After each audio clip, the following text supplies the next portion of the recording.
Being a good writer isn't the only thing that determines whether your business is going to be successful. Here's 3 important soft skills that every mom has will help you make your business a raging success. Number 1, clear communication.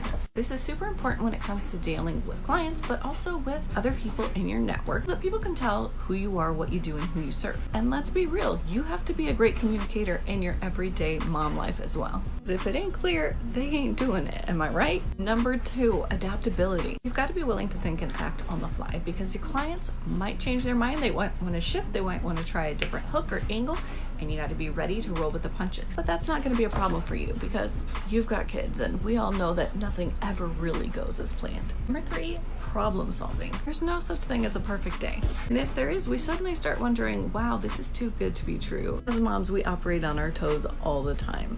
Already got those 3 business soft skills in the bag, mama. Ready to get started as a freelance copywriter? Follow for more tips.